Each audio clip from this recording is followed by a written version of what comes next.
Hello दोस्तों, आज जानते हैं फिरोज गांधी के बारे में। एक भारतीय स्वतंत्रता सेनानी, राजनीतिज्ञ और एक पत्रकार थे। उन्होंने 1950 और 1952 के बीच प्रांतीय संसद के सदस्य के रूप में कार्य किया और बाद में भारतीय संसद के निचले सदन लोकसभा के सदस्य बने। उन्होंने नेशनल हेराल्ड और नवजीवन समाचार पत्र प्रकाशित किए। उनकी पत्नी इंदिरा गांधी और उनके बड़े बेटे राजीव गांधी दोनों भारत के प्रधानमंत्री थे। वह भारतीय राष्ट्रीय कांग्रेस के सदस्य भी थे। फिरोज गांधी का जन्म 12 दिसंबर 1912 को बॉम्बे के फोर्ट जिले के तहमुलजी नरीमन अस्पताल में एक पारसी परिवार में हुआ था। उनके माता पिता जहांगीर फरीदुद्दीन गांधी और रतिमाई बॉम्बे के खेतवाड़ी मोहल्ले में नौरोजी नाटक वाला भवन में रहते थे। उनके पिता जहांगीर किलिक निक्सन के लिए काम करने वाले एक मरीन इंजीनियर थे और बाद में उन्होंने वारंट इंजीनियर के रूप में पदोन्नत किया गया था। फिरोज दो भाइयों दोराब और फरीदुद्दीन जहांगीर और दो बहनों तहमीना किरसास और आलू दस्तूर के साथ 5 बच्चों में सबसे छोटे थे।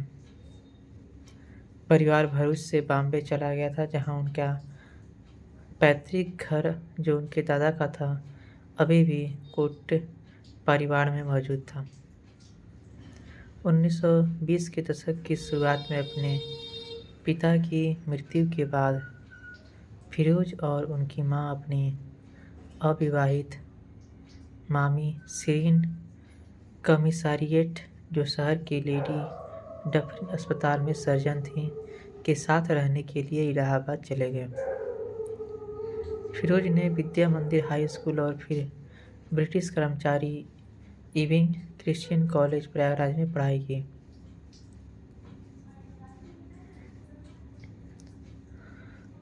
बाद में 1935 में वह लंदन स्कूल ऑफ इकोनॉमिक्स में अपनी शिक्षा पूरी करने के लिए लंदन गए और बीएससी की डिग्री हासिल की।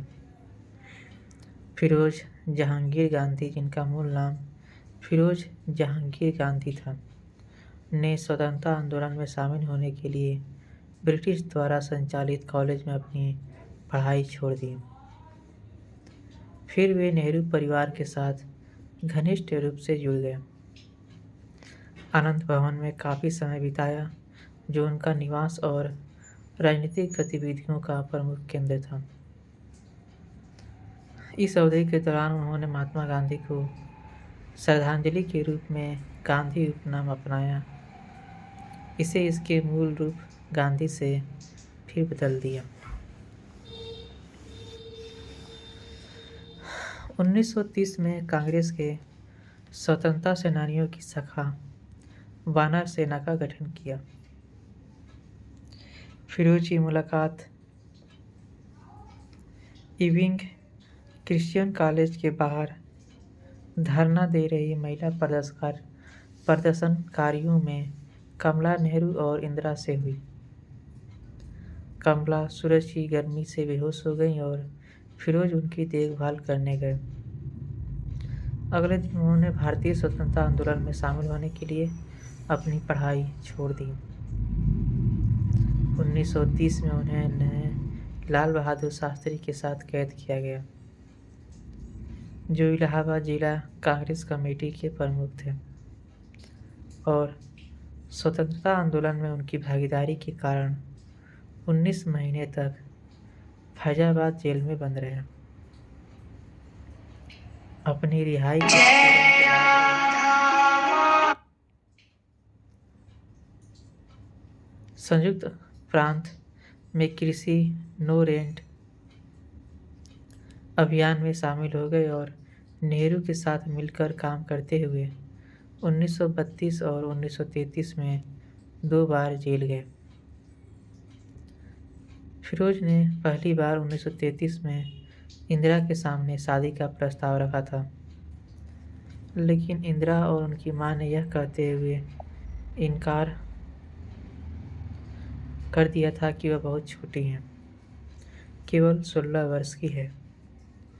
वह नेहरू परिवार के करीब आ गए, खासकर इंदिरा की मां कमला नेहरू के। 1934 में उनके साथ भोपाली के टीबी सेनेटोरियम गए। अप्रैल 1935 में उनकी हालत खराब होने पर उनकी यूरोप यात्रा की व्यवस्था करने में मदद की और वेगन व्हीलर के सेनेटोरियम में उनसे मिलने गए और अंत में लुसाने में, जहां 28 फरवरी 1936 को उनकी मृत्यु के समय वह उनके पास थे। अगले वर्षों में इंदिरा और फिरोज इंग्लैंड में रहते हुए एक दूसरे के करीब आ गए।